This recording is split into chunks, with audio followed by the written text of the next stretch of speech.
sincérité des frères et des sœurs. T'as des gens, ils font semblant. La communauté afro, pour eux, c'est un marchepied pour se donner de l'importance, mais ils en ont rien à faire. Ouais, ça c'est vrai. Il y en a, ils font semblant, mais quand t'es dans les coulisses, t'es dégoûté du nombre de frères et des sœurs qui font semblant. Eux, en fait, ce qu'ils veulent, c'est juste exister. C'est pas le bien-être des frères et des sœurs qui sont derrière, qui sont dans l'anonymat, pour les aider. C'est pas ça leur objectif. Leur objectif, c'est eux, leur poche. Blaf 114, Africains, Africaines, Afrodescendants, Afrodescendantes, bonjour, comment allez-vous? J'espère que vous pétez la forme parce que moi, c'est le cas. Nous allons parler de la jalousie au sein du monde noir. Je l'ai déjà expliqué, je l'ai déjà dit dans beaucoup d'audio, enfin dans un certain nombre, je dirais pas beaucoup, mais dans un certain nombre, la jalousie au sein du monde noir, ce n'est qu'une apparence, ce n'est qu'une façade. Ce qui se cache derrière les afrodescendants qui jalousent leurs frères, leurs sœurs, leurs cousins, leurs cousines pour une voiture, pour un diplôme, pour un départ à l'étranger, pour un terrain, tous ces gens qui veulent regarder avec mépris les membres de leur famille ou leurs amis parce qu'ils ont réussi avec du travail ou voire même de la chance à obtenir quelque chose. Tous ces gens, en fait, ce qu'ils mettent en avant, c'est la jalousie, mais derrière, c'est le mépris de leur identité. Le mépris de la négritude, le mépris de l'africanité, le mépris du monde noir. C'est la triste vérité. Simplement, ils ne veulent pas que vous vous aperceviez de leur dédain racial pour leurs semblables. Donc, ils utilisent la jalousie. La jalousie n'est qu'un prétexte. Pourquoi? Parce qu'ils ne sont pas jaloux de la réussite des autres communautés, des membres des autres communautés. Lorsque un Chinois, un Arabe, un Européen, etc., va en Afrique ou au sein du monde noir d'une manière générale, et que ces gens réussissent, achètent des terrains, ils mettent en place des magasins, etc., on ne voit pas ces jaloux, justement, jalouser ces étrangers-là. On ne les voit pas. Donc, ça corrobore bien ce que je dis. Je vais vous faire écouter quelque chose. Alors, en fait, c'est Monsieur Simo, Philippe Simo, qui a fait une vidéo qui s'appelle « Coup d'État Gabon, l'incroyable fortune des bongos dévoilés ».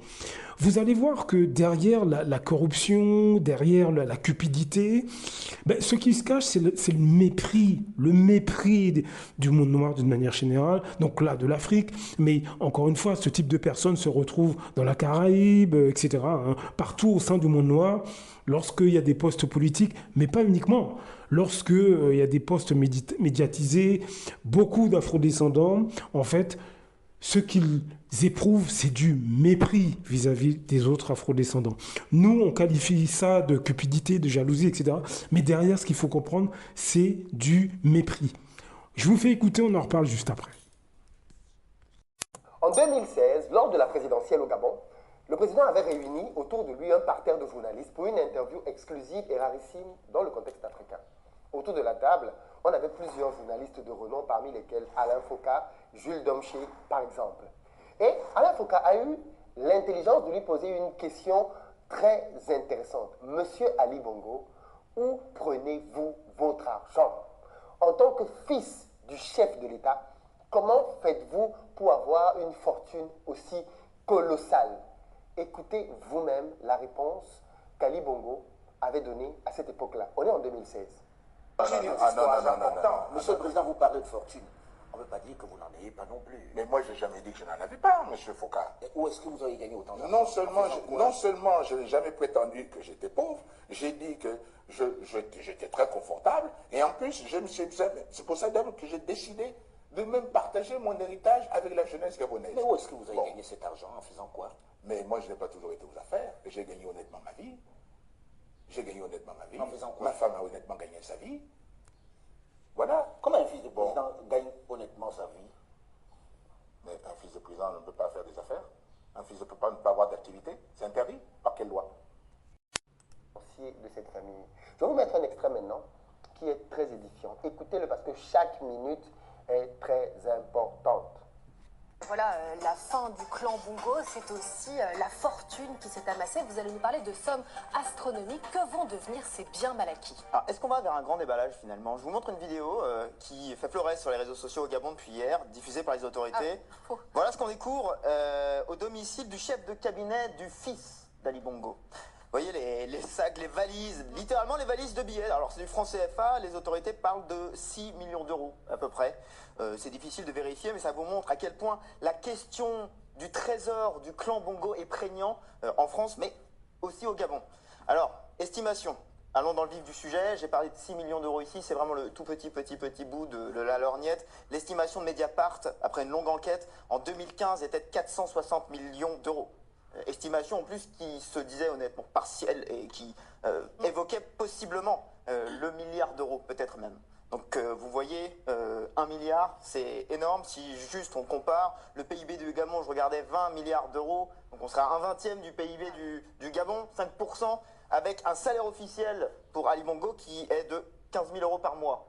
1 milliard de patrimoine avec 15 000 euros par mois, il faut travailler quelques siècles pour l'obtenir, je crois. Oui, on se doute bien que c'est pas avec ce salaire officiel qu'il a pu s'offrir des villas partout dans le monde. C'est un parc immobilier digne d'un gagnant du Monopoly. Je vous ai promis l'agent immobilier, le voici. Donc alors, je vous emmène rue de l'Université Paris 7. Donc vraiment les très très beaux quartiers de Paris. Cet hôtel particulier qui au total sur un domaine de 5000 m², inestimable en fait. Acheté a priori une centaine de millions d'euros dans les années 80, mais on parle de plusieurs centaines de millions d'euros aujourd'hui.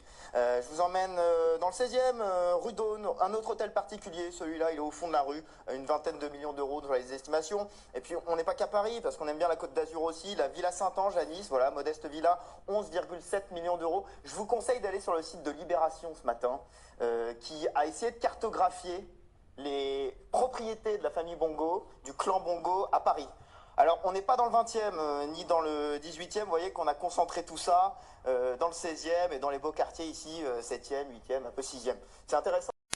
Évidemment, Ali Bongo, protégé par l'immunité. La difficulté dans cette affaire étant l'ampleur du clan Bongo. Alors, je vous donne ce chiffre qui circule, relayé notamment par le monde, 53 héritiers potentiels pour Omar Bongo. C'est la légende, de nombreuses femmes, de nombreux enfants. Toujours est-il que, je retourne sur la plainte initiale de 2007, elle concernait la famille Bongo, mais aussi la famille Obiang de Guinée équatoriale, mais aussi la famille Sassou Nguesso, Congo-Brazzaville. On a ici des mises en examen. On a une condamnation du fils Obiang en 2021, mais c'est la seule condamnation pour l'instant. On en est qu'au stade ici, au mieux, des mises en examen. Oui, le Gabon n'a pas le monopole des biens mal acquis. Qu'est-ce que vous pensez de ces images? Comment comprendre que l'on puisse amasser autant de richesses quand on dirige un pays dans lequel les gens n'ont pas d'eau à boire, de l'eau potable? Voilà, alors moi ce que j'aimerais vous dire, c'est que quand quelqu'un fait ce genre de choses, c'est pas uniquement de la cupidité, c'est de la méchanceté, du mépris, du dédain. Ce que je vais vous expliquer, c'est qu'en apparence, on voit de la jalousie, on voit de la concurrence, on voit de la cupidité, on voit de l'arrogance, etc. Mais derrière tout ça, les gens qui sont comme ça, en réalité, sont méprisants vis-à-vis du monde noir. C'est cette catégorie d'afrodescendants que je vous décris dans tous ces audios.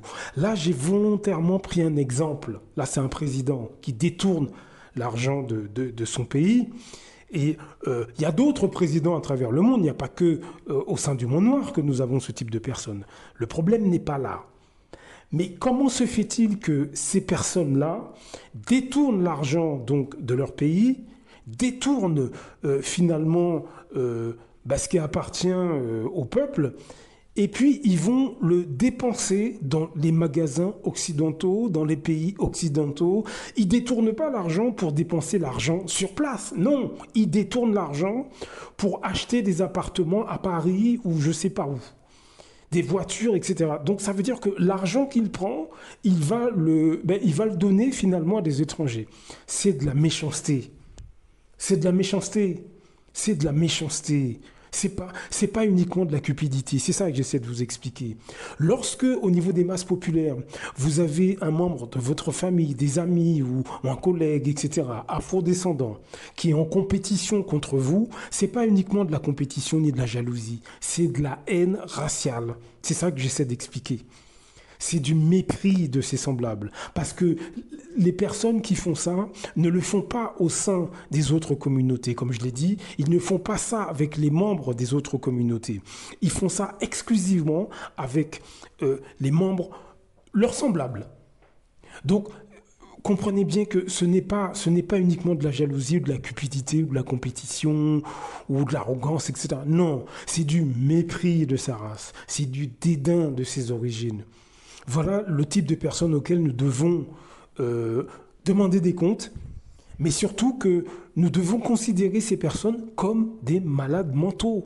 Comme des malades mentaux. C'est une maladie mentale, c'est un trouble du comportement. Je le dis dans tous ces audios.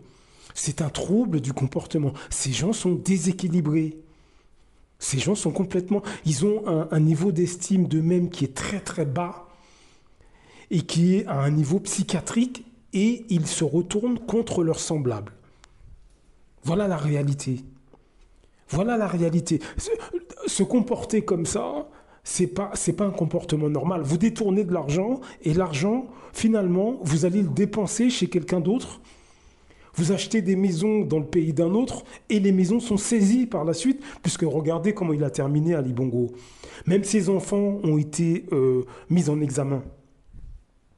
Est-ce que vous comprenez? Il faut être malade. Mais au niveau des masses populaires, c'est pareil. C'est pareil. Nous avons des afrodescendants qui critiquent le racisme des Blancs, soi-disant, dans notre quotidien, hein, que vous soyez en Europe, en France et même dans nos pays d'origine. Mais au quotidien, c'est eux qui aident les Occidentaux à prospérer. Est-ce que vous trouvez ça normal, vous? Ce sont des déséquilibrés. Nous devons parler de nos problèmes mentaux, comme je le dis à chaque fois. On doit en parler parce que ça nous cause beaucoup de tort. Il n'y a pas besoin d'être un président pour faire des dégâts. Votre père, votre mère, votre cousin, votre cousine, frères, sœurs qui vous jalousent, vos amis, causent les mêmes dégâts. Simplement, la forme n'est pas la même. À très bientôt. Beaucoup d'Africains se lèvent contre des autres Africains. C'est généralement à travers la corruption. L'Europe, l'Occident le sait. La meilleure façon de faire tomber un Africain qui se lève pour les intérêts des Africains, il faut aller corrompre ses amis ou ses compatriotes. C'est comme ça, c'est toujours à cause de l'argent. Celui qui a fait tomber Sankara, il a fait pourquoi? C'est parce qu'il voulait être Sankara à la place de Sankara.